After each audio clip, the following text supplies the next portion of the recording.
안녕하세요. 다시 살리는 중보기도의 능력 2강 시작하도록 하겠습니다. 우리가 지난 시간에도 말씀을 드렸습니다만 이 중보기도는 기도에 대해서 궁금하시거나 기도하기를 원하시는 분은 누구나가 편안하게 들으실 수 있는 강의입니다. 그리고 이 강의를 수료하시는 분들은 중보기도 세미나를 대체하는 자격을 부여받게 됩니다. 그래서 우리 교회에서 실행하는 모든 기도 사역에 동참할 수 있는 특권을 받게 됩니다. 그리고 이 강의를 들으시는 분들은 6학점을 이수하실 수 있게 됩니다. 그래서 편한 마음으로 부담 없이 이 강의를 들으시길 바랍니다. 우리가 오늘은 이제 중보기도의 의미에 대해서 배우도록 하겠습니다. 지난 시간에 배웠던 중보기도의 정의, 첫 번째 중보기도는 하나님 아버지의 마음으로 기도하는 것이라고 말씀을 드렸습니다. 오늘 중보기도의 의의, 즉 중보기도의 목적에 대해서 알아보도록 하겠습니다. 중보기도의 의의, 첫 번째 중보기도는 우리가 하나님 앞에서 기도하는 것입니다. 우리가 기도할 때마다 나는 하나님 앞에 서 있구나라고 하는 깨달음을 얻어야 합니다. 그래서 우리가 지금 이 중보기도의 강의를 듣고 있지만 사실 이 강의도 우리가 하나님 앞에서 하나님과 함께 강의를 듣는다고 말씀드려도 과언이 아닐 것입니다. 아브라함이 하루는 마물의 상수리 수풀에 앉아 있을 때 거룩한 천사로 보이기도 하고 하나님의 모습으로 보이기도 하는 신비롭고 영적인 존재들을 만나게 됩니다. 이 세 존재는 아브라함에게 다가와서 아브라함아, 이제 너는 아들을 낳게 될 것이고 그리고 소돔은 멸망하게 될 것이다 라고 하는 것을 알려주게 됩니다. 그러자 아브라함은 그 소식을 듣자 이제 멸망하게 될 소돔을 위해서 기도하게 됩니다. 18장 22절입니다. 그 사람들이 거기서 떠나 소돔으로 향하여 가고 아브라함은 여호와 앞에 그대로 섰다라고 말하고 있습니다. 즉 아브라함은 소돔 멸망 소식을 듣고 그대로 자포자기한 것이 아니라 하나님 앞에서 기도하기 시작합니다. 바로 이것이 중요한 점입니다. 아마 여러분 잘 아실 것입니다. 1989년 6월에 중국의 천안문 사태가 발발하였습니다. 그 당시 중국 언론은 수천 명이 사망했을 것이라고 말하지만 실제로 서방 언론과 많은 언론들은 수만 명이 사망했을 것으로 말하고 있습니다. 중국의 급격한 개방 개혁 정책으로 인하여서 많은 사람들이 민주화를 요구하게 되자 이제 중국 정부는 군대를 동원하여 사람들을 억지로 강제로 해산시키게 만들었습니다. 지금도 베이징에 가면 그 붉은 광장에 가보면 큰 거대한 대형 현수막에 중국 군인들의 모습을 이렇게 퍼레이드로 보여주는 것을 보게 됩니다. 그 모습을 보면 그 군대의 그런 어떤 무서움, 그 군대에 대해서 두려움을 갖게 합니다. 그런데 그 당시에 실제로 민주화 운동을 위해서 많은 사람들이 그 천안문 광장에 모였을 때 중국 정부는 탱크를 동원하여 사람들을 무차비 살해하려고 하였습니다. 여러분, 우리가 탱크 앞에 서 있다고 생각을 해보면 얼마나 두렵겠습니까? 우리가 지나가는 자동차 앞에 서 있을 때도 무섭습니다. 아니, 심지어 우리 앞으로 개 한 마리가, 애완견 한 마리가 왕왕거리며 지져와도 우리는 무섭습니다. 그런데 탱크가 무려 54대가 사람들을 향해서 전진해 올 때 그때 어떤 이름 모를 한 남자가 탱크 앞에 서 있게 됩니다. 여러분 보이십니까? 이 남자가 탱크 앞에 서서 탱크가 오른쪽으로 가면 또 남자도 오른쪽으로 이동을 하고 탱크가 왼쪽으로 이동하면 또 역시 이 남자도 왼쪽으로 이동해서 탱크에 가는 길목을 막습니다. 그리고 그 탱크를 향하여서 뭐라 소리를 지르며 가는 길을 끝까지 저지하려고 애씁니다. 결국에는 탱크 50대가 광장으로 가는 그 길목에서 그 모든 것을 막아선 그런 용감한 사람이 있습니다. 이 사람이 누구인지 아무도 모릅니다. 어떤 사람은 이 사람이 서방 세계로 망명했을 것이다 라고 말하기도 하고 혹자는 아마 이 사람은 총살당했을 것이다. 혹자는 아마 이 사람은 쥐도새도 모르게 지하 감옥에 갇혔을 것이다. 이 남자의 행동은 아무도 모릅니다. 사실 우리는 이 남자의 용감한 행동을 모른 채 지나갈 수도 있을 뻔했습니다만 우연히 이 사진을 당시에 천안문 광장에 있던 독일 기자가 사진을 찍습니다. 그런데 이 독일 기자가 이것을 중국 공안에게 들켰다가는 뺏길 것이 뻔하여서 자기가 묵고 있던 호텔로 돌아가 호텔 화장실 그 변기 물 내리는 곳에, 물이 보관되어 있는 곳에 필름을 비닐봉지에 담아서 넣어둡니다. 그리고 일단은 잠깐 몸을 숨겼다가 며칠 만에 돌아와서 혹시나 있을까 없을까 그런 조마조마한 마음으로 변기 뚜껑을 열어서 보았을 때 다행히 필름이 있어서 그 필름을 품속에 품고 독일로 돌아와 서방세계에 공개했을 때 그제서야 사람들은 이렇게 용감한 분이 있었구나라고 하는 것을 알게 되었습니다. 마치 이분이 세 명의 천사를 통하여서 소돔과 고모라 멸망을 듣고 이제 소돔과 고모라를 위해서 중보기도하는 아브라함의 모습과 흡사하지 않습니까?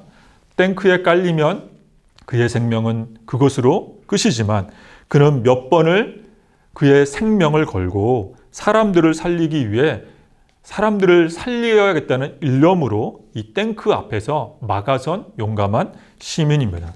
우리들도 이와 같은 모습이어야만 합니다.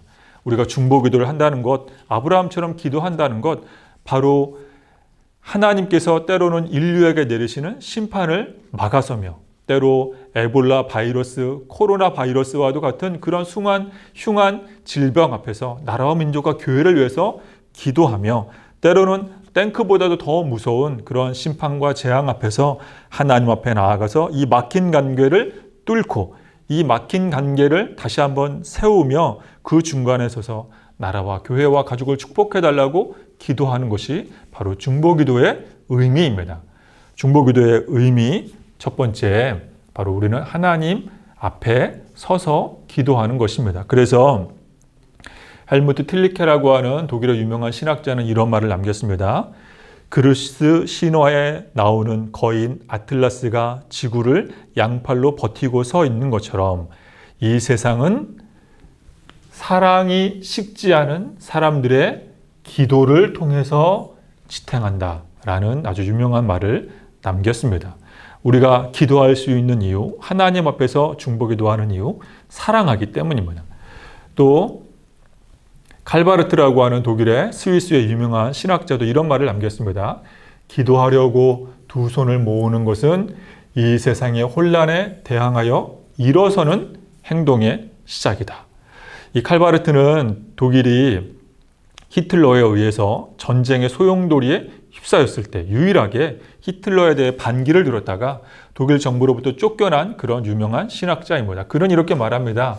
기도하려고 두 손을 모으는 것은 세상의 혼란에 대해 일어서는 것이다. 마치 우리가 그 50넉 대의 탱크 앞에 서 있던 이름 모를 시민과 아브라함처럼 기도하는 사람을 하나님께서는 찾으십니다.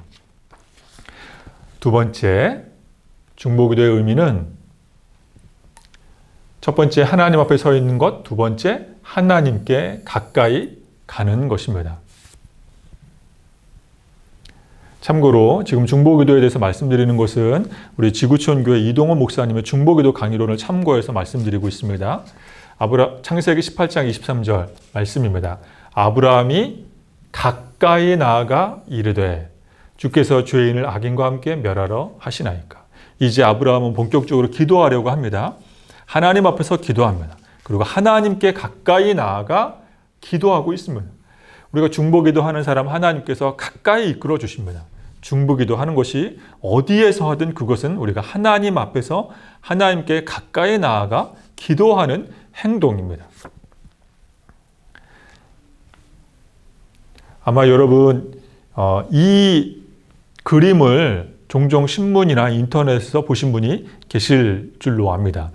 존 F 케네디입니다. 존 F 케네디가 대통령으로 미국에서 활동을 할 때, 미국을 섬길 때 그 밑에 장난을 치고 있는 귀여운 소년이 있습니다. 누구일까요?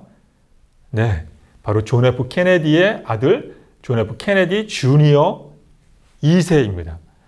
사실 지금 이 케네디가 업무를 보고 있는 이 책상은 굉장히 유명합니다. 미국에서 대통령들만 앉아서 직무를 볼 수 있는 굉장히 유명하고 중요한 책상입니다. 일명 리절트라고 불리는 책상인데 이 책상이 얼마나 유명한지 영국의 엘리자베스 여왕도 미국에 왔을 때 이 책상을 꼭 구경하고 갔었고 미국의 몇몇 헐리우드 영화에서는 이 책상을 소재로 영화를 찍기도 했습니다.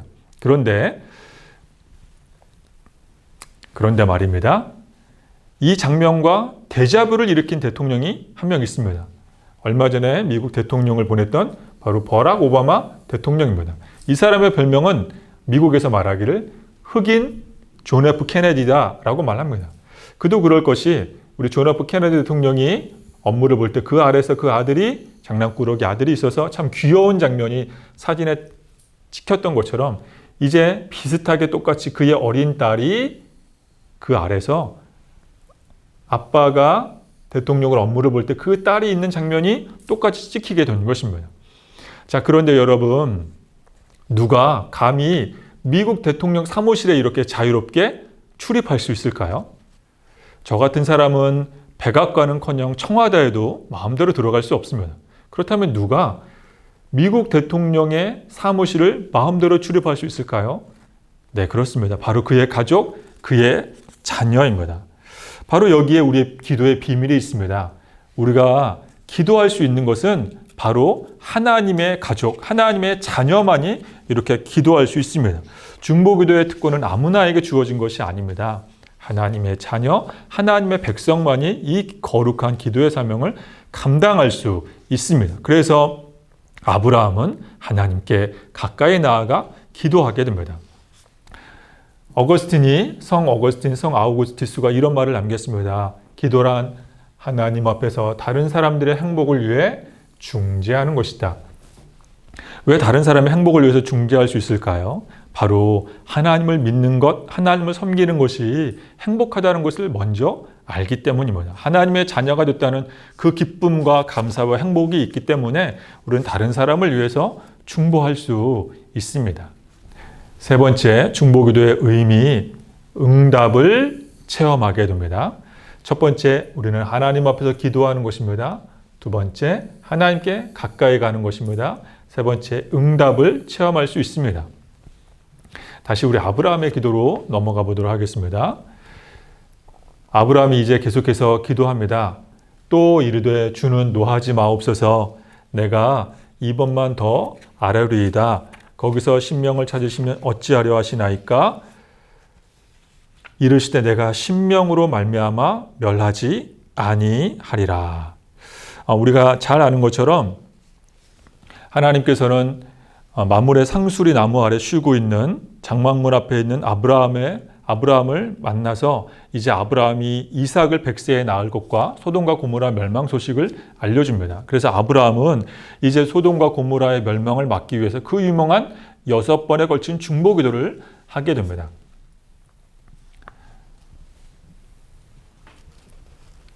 아브라함은 처음에 하나님께 기도합니다. 하나님, 그 도시에 의인 50명이 있으면 멸망시키지 않으시겠습니까? 그래, 내가 50명만 있어도 멸망시키지 않겠다. 하나님, 이번만 용서해 주시고 기도를 들어주십시오. 하나님, 그 도시에 의인 45명만 있으면 멸망시키지 않겠습니까? 그래, 내가 이번에도 너의 기도를 들어주겠다. 45명만 있어도 멸망시키지 않겠다. 하나님, 40명은요? 하나님, 30명은요? 하나님, 20명은요? 하나님, 마지막입니다. 하나님, 10명만 의인이 소돔과 고모라에 있어도 그 도시를 살려주시겠습니까? 그래, 내가 10명만 있어도 그 도시를 멸망시키지 않겠다. 그러나 결국 소돔과 고모라는 의인 10명이 없어서 멸망하게 됩니다. 그러면 우리는 여기서 궁금증이 생기게 됩니다. 아니, 왜 아브라함은 마지막까지 기도하지 않았을까? 의인 1명만 있어도 하나님 그 도시를 멸망시키지 않겠습니까? 라고 기도했다면 소돔과 고모라는 무사하지 않았을까 하는 궁금증을 갖게 됩니다. 그러나 여러분, 중보기도를 하시는 분들은 아실 것입니다.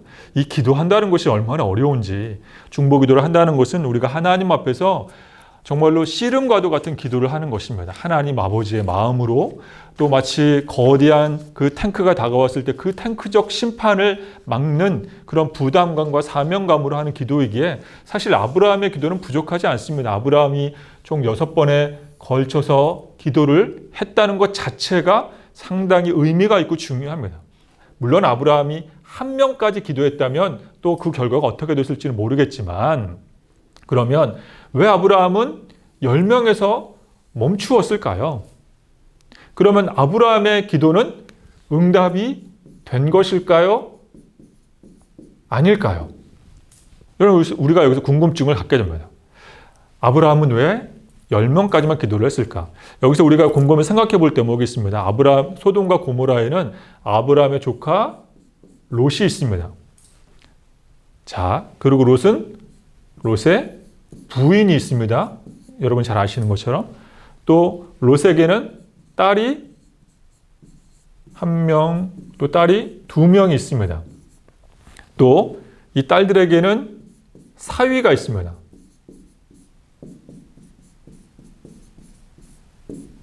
그러면 총 몇 명일까요?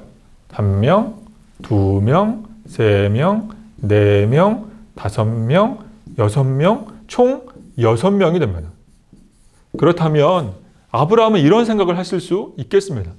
6명의 의인은 이미 확보되었고 거기에 4명만 더 있으면 되지 않았을까? 설마 4명의 의인이 없을까? 그러나 아쉽게도 소돔 성에 도착한 그 천사가 이제 이 도시가 멸망할 것에 대한 정보를 알려줍니다. 그러나 그 얘기를 들은 사위들은 그 이야기를 농담거리로 알았다라고 성경에서 말하고 있습니다. 조크로 여겼다라고 합니다. 우리가 교회에서 보면 종종 그런 분들이 있습니다. 하나님의 말씀을 듣고 또는 목회자의 중요한 영적 권면을 듣고 그 이야기를 농담거리로 여기는 사람들이 있습니다. 롯의 사위들이 그랬습니다. 결국 롯의 사위들은 함께 심판을 당했고 롯의 부인도 탈출하는 데까지는 성공했지만 뒤돌아보아 소금 기둥이 되고 말았습니다. 결국에는 롯과 아브라함의 조카 롯과 조카 딸 2명만 구원받게 되었습니다. 그러면 아브라함이 기도했던 10명의 기도에는 못 미쳤습니다. 아브라함이 생각했던 것처럼 의인 6명을 확보되었고 4명만 있으면 됐을 텐데 라고 생각했던 아브라함의 셈법은 틀린 셈이 됩니다. 그렇다면 아브라함의 기도는 정말 응답하지 못한 것일까요? 그렇지 않습니다. 아브라함이 기도했던 궁극적 이유는 바로 롯의 구원에 있었습니다. 롯의 가족의 구원, 롯의 패밀리의 구원에 있었습니다. 그래서 물론 그 부인이나 사위는 안타깝지만 롯과 그 조카 딸들은 구원할 수 있었습니다. 다시 정리해서 말씀드리자면 우리는 흔히 기도했을 때 내 뜻대로 내 방법대로 내가 원하는 대로 기도 응답 받아야 된다고 생각을 하지만 그렇지 않습니다. 우리가 기도했을 때 하나님은 그 기도를 하나님의 방법과 때에 따라 응답해 주십니다. 바로 그것이 중보기도의 능력입니다. 중보기도의 의미입니다. 때로는 내가 내 기도가 너무나도 급해서 나는 지금 중보기도 사역에 이렇게 참가할 만한 여력이 되지 않습니다라고 생각할 수도 있습니다. 하지만 여러분 그렇지 않습니다. 아브라함을 통해서 알 수 있는 것은 우리가 하나님 나라와 교회를 위해서 즉 사명을 위해서 기도할 때 하나님은 내 기도를 응답해 주신다라고 하는 것입니다. 아브라함이 소돔과 고모라를 위해서 기도했을 때 하나님께서는 롯과 그의 딸들을 구원해 주셨던 것처럼 아브라함의 기도에 응답해 주셨듯이 우리가 때로는 가족을 위한 기도, 나를 위한 기도, 건강을 위한 기도를 잠깐 내려놓고 주신 사명을 위해서 나라와 민족을 위해서 하나님 나라를 위해서 기도할 때 하나님은 내 기도를 응답해 주시는 체험을 중보기도를 통해서 우리는 경험할 수 있습니다. 왜 하나님께서 아브라함에게 소돔과 고모라 소식을 알려주셨을까요? 기도하라고 알려주신 것입니다. 그러므로 사랑하는 여러분, 중보기도에 응답이 있습니다. 이것은 전혀 과장이 아닙니다. 중보기도에 응답이 있습니다. 나의 기도 제목을 내려놓고 우리가 타인을 위해 기도할 때, 하나님 나라와 교회를 위해 기도할 때 하나님께서는 우리의 기도에 응답해 주실 줄로 믿습니다. 기도하겠습니다. 사랑의 하나님 아버지, 오늘은 중보기도의 의미에 대해서, 목적에 대해서 배웠습니다. 우리가 하나님 나라와 교회를 위해 기도할 때, 코로나로 신음하는 전 세계를 위해서 기도할 때 주님께서 나의 기도에 응답해 주시는 것을 체험하는 우리 모두가 되게 해 주시옵소서. 예수님의 이름으로 기도하옵나이다. 아멘.